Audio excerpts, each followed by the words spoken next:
All right. Good day, everyone. Thank you very much for your continuous support in our TV channel on YouTube, Visible Change TV. Thank you very much. We are very delighted. We are very happy that you are following us and you are subscribing, and you are also encouraging your families and your friends to also subscribe. You know, we always give you fresh content. We were here with Mr. Victor Vic Seshoka. Welcome to our show, Milian. Long time. Thank you very much, my friend, and thank you for having me tonight. And I'm quite delighted to be here. Thank you very much. You know, as I was going through your profile, I've known you from 2015. And I know that you do a lot of things. So I didn't even know which topic to tackle today, because I know you know a lot of different topics. You are involved in many different things, many different businesses. So now I did not really know where to focus. But probably when I'm going on with the interview, I will find the focus when you are busy explaining. Now, before we go into details on this interview, can you tell us who you are, probably a brief history where you come from in your career? Thank you very much. My name, as you said, is Victor Seshoka. I was born in Bulawayo in the Limpopo province, in the area called Mudubun around Khapane, under the town of Zanin. I'm a 41-year-old man who is the Chief Executive Officer of Halal Education Foundation, the Director of Supuluan Trade Investments. I'm also an author of about 7 books to date. I'm a facilitator, I'm an assessor, I'm a moderator, I'm a researcher also, and I'm currently involved with social development as a development expert responsible for NPO funding and compliance. I'm also doing quite a lot around the area of business, where I'm an entrepreneur as well as my businesses. I'm also a publisher, and I own a publishing house as another form of business that I do. I'm also involved in petroleum. I'm currently holding a wholesaler license for distribution of petroleum in the country. And that's so far the kind of businesses that I'm also doing, and also into farming, chicken farming and eggs. And that's what I also have interest in. And I am married to Dr. who is now Professor Seshoka, and we are blessed with 3 children and currently residing in Centurion. So, and I do a lot of talks through the foundation, where my foundation specifically focuses on rural learners. We go out there to the rural learners, where we offer them a ray of hope.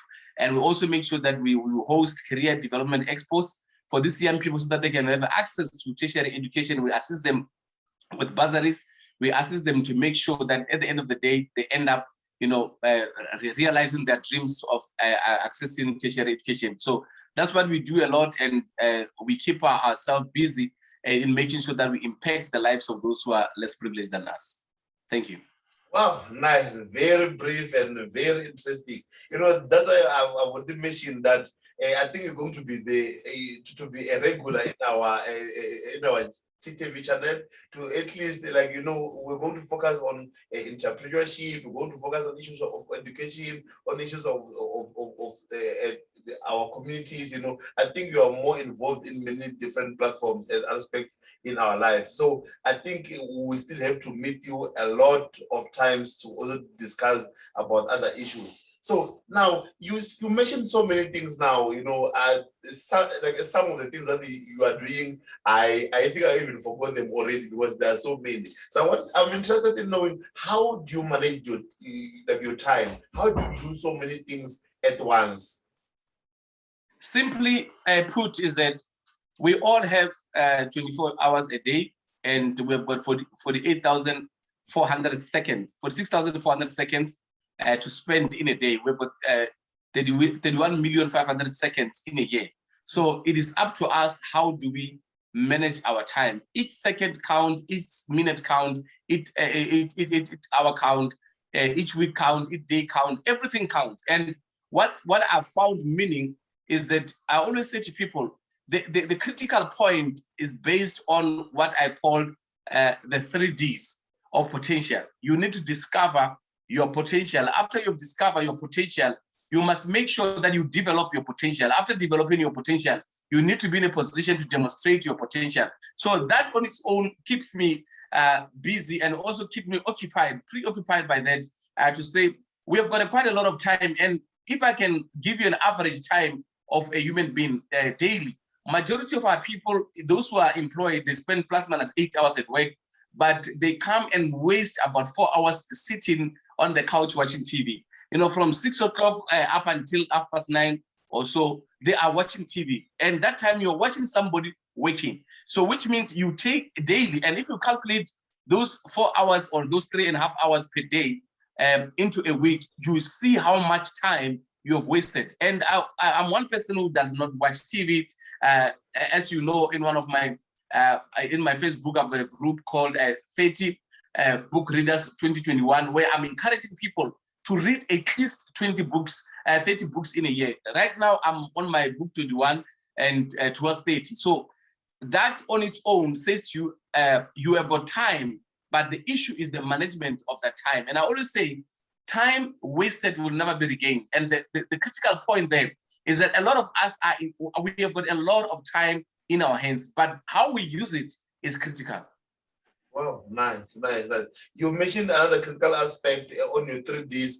The last one, you said that you have to demonstrate. So I think that's what even encouraged us to start this online TV, to also demonstrate. Hence, even our name is called Visible Change. We don't want people to come and motivate us, and while we don't see that potential, we don't see anything that they have done. So we're very delighted to have met you, because it shows that you are really showing what you are doing, and we can see by the works of everything that you are doing. You mentioned that you write books, and then, but I think when I met you, I think we were on the 3rd book or 4th.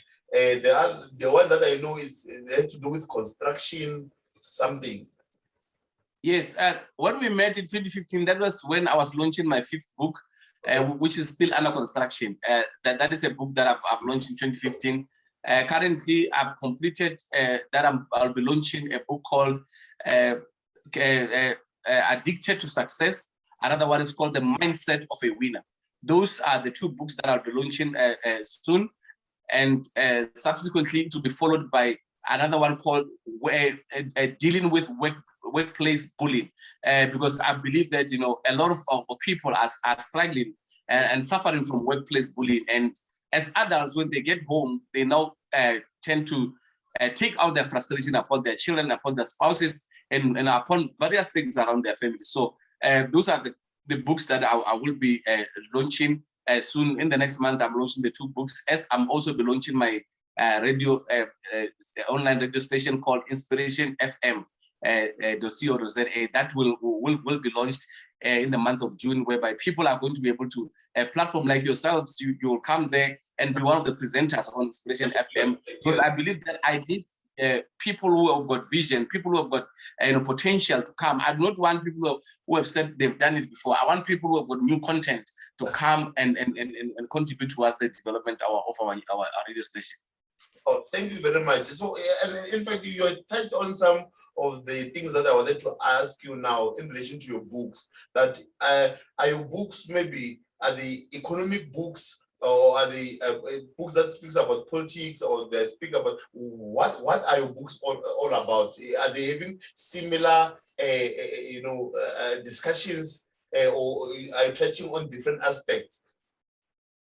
Currently, my books are on personal development, where they focus on inspiration, they focus on motivation, they focus on their practical guides to personal development, to make sure that a person end up becoming a fully fledged human being, instead of us having people who are microwaved. You know, everything is instant porridge, instant pap, instant meat, instant this, instant popcorns, instant everything. So I'm trying to show people that, you know, they are principles that governs our lives. And I always say, to people, if you are not patient with your life, you'll definitely become a hospital patient. So we need to make sure that we are in a space where we are patient with ourselves. We must not find ourselves been rushing our lives and trying to get things done. And we follow after these instant miracles. Anything that is instant, we are after it. We need to understand that before success, there's hard work. So you need to put on the hard work before you see success. Which business do you do? What business are you in? Thank you very much. I've got three kind of businesses that I'm involved in. The first one being Supuluwani Trading Investment, which focuses much on publishing, editing services, printing services, and also we do translation services within Supuluwani Communication, which is the first arm of the business. The second one, we're into petroleum, where we focus on distribution of petroleum products such as diesel, petrol, flight fuels, your paraffin, and also oil. We're involved in that, and also gas, and in the energy space. Then the third one is water business, where I'm a waterpreneur. We distributing and we selling water, which is a pH 10 alkaline water. It's not just your normal water, because your normal water will be around pH 6, 5, and 7, but we are on pH 10, and our water is ionized, which is able to deal with issues of congestion, issues of when a person suffers from metabolism challenges, when a person suffers from being bloated because of challenges of gas. So our water, it makes sure that it deals with the acid. It regulates the acid in the body, so it gives you energy, it provides you with energy. It also assists with eyesight for those who have short eyesight because of the lack iron. So it is ionized, so it provides iron. We're also involved in the poultry business, which is curtails around chicken farming and egg farming, where we also selling the eggs, and also in the business of selling chicken. Wow, nice. Interesting. You know, I know that it is expected, you know, to as in life, you know, life has challenges. So I know that in your business, in your career, in your life in general, you are coming across challenges. So what are those challenges, and how do you overcome them? What I can say to you practically is that for every opportunity, there's an equal opposition, and there's quite a lot of challenges, especially in business. After we have come across, you know, this pandemic, the COVID-19, one can safely say it was never an easy journey altogether in all facets of business, because a lot of people were laid off from work. Some were getting half salaries, some were totally retrenched. So the economic impact impacted a lot on our business, whereby some of the people had to still owe us because they could not pay their debts and stuff. So it is that premise that sometimes one will say there are challenges that will relate to cash flow, and sometimes also competition. Competition can be one of those challenges. If you've got oversupply of products around, and you find that sometimes you find business sabotage. This is what we call sabotaging business, that some people just deliberately want to sabotage you from growing as a business person and or as an entrepreneur. And you come across those kind of things. But amongst all, even though there are challenges, one have to have what you call resilient. You need to be resilient if you have to succeed in this life. It's not only in business, but in life as general. You need to be resilient. You need to make sure that you stand your ground. You know, one of the things that I always say to people: if you want to be strong, don't stand on sand, but stand on a rock. Because when the wind of life comes, they won't be able to sweep you away from through your legs and maybe under your legs and sweep you out of, and by then you lose focus. So I always say you need to be focused, irrespective of challenges that are there. Anything about life, there are challenges. You know, there are challenges in marriages, challenges in career, different careers, challenges in jobs. We are not safe, and COVID-19 has proven to the fact that we're not safe. And one need to make sure that you diversify and you focus on at least even 4 streams of income to about 7 streams of income, so that when the other income is not strong, the other one can supplement the other. So it is under that premise that's why I'm quite involved in a lot of things, because you can't just sit and say, I just depend on my work. Salary alone won't be enough, won't be able to sustain you as a human being. Wow, thank you for that advice. I think I'm going to take a lot from that advice. When I was following your Facebook, I realized that you have been communicating a lot with education officials, and at times I see pictures where you are addressing educators. So I think that I suspect that you are also involved in some programs, maybe in education. How are you having an impact in that environment? What is your impact? Like, how are you involved in that aspect? As a person who's in the education space, myself currently pursuing my PhD, and I've actually identified a gap to say we always want to blame the teachers when the learners are not performing, but yet we have not done anything. Hence, my foundation is making sure that we reach out to the young people, we empower them, we give them knowledge, we give them skills, tools that can help them enhance their education space, and or maybe to give them prowess in terms of their education, development. But I've realized that there is a gap whereby when children are failing, we do not understand that education curtails around parents' involvement, around the community involvement, around teachers' involvement, and we always blame these poor teachers, but we don't give them support.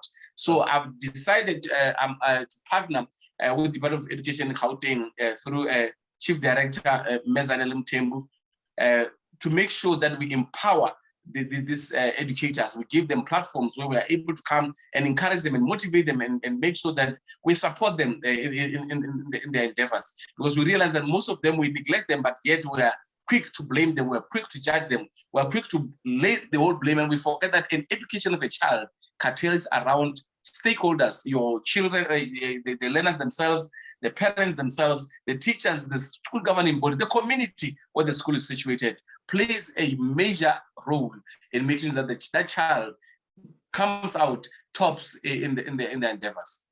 Wow, nice, good response, a very nice response. And then also on your Facebook, I follow you very much on Facebook. Probably you don't know I'm your fan on Facebook.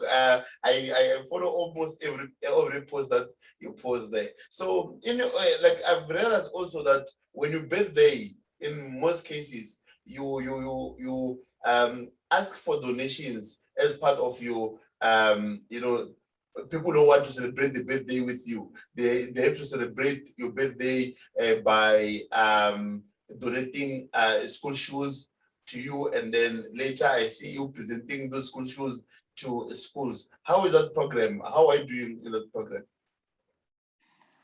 One thing that I've actually decided on my birthdays was that I cannot just sit here and have cake and enjoy it while there are young people outside there in the rural villages who don't have a basic need like your school shoes, basic need like your school bag, basic amenities that can assist them in making sure that their day-to-day going to school, their day-to-day pursuit of education is at least enhanced. So I decided to say, when I birthday, I'll make sure that I do a birthday drive where I'll get school bags. Last year I managed to get school bags. I managed to get pencil cases. I managed to get rulers. I managed to get your sanitary towels, where the girls out of the 40 learners that I have, it was 20 girls, 20 boys. I managed to make sure that the girls also had a supply for a year. Those 20 girls had a supply for a year of sanitary towels. And for me, that was something that fulfills me as a person. I don't want to have an expensive cologne. I don't want to have an expensive watch. I don't want to have an expensive sneaker. But I want to translate those things that are expensive towards making sure that I share my birthday with these young people. And these less privileged learners will be able to look up to me one day and say, he had actually impacted our lives in a different way. So for me, that is the best birthday that I can ever have. You continue explain to us what is the future of your studies? Thank you very much. In relation to my pursuit for academic growth is that it's actually motivated by the fact that I've got a vision to build a university. When you look at our Mupani district area, we do not have a university. And before, we had Unigaza, which was a University of Gazankulu, but right now it's a white elephant.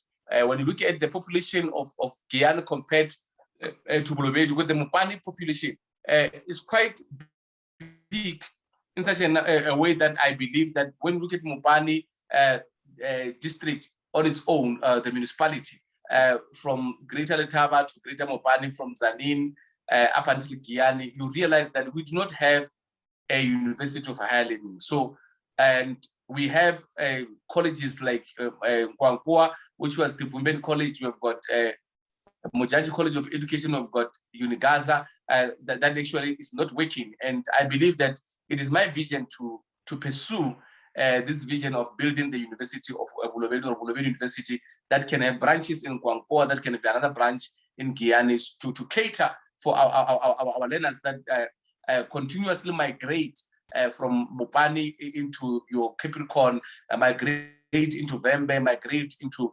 your greater Tshwane, your Gauteng, your KZN, and other provinces. Yet we have people who have got skills. We've got a lot of retired professors around. We've got a lot of doctors who are academics in the Mopani area, but yet they are absorbed by other provinces because we do not have something of our own.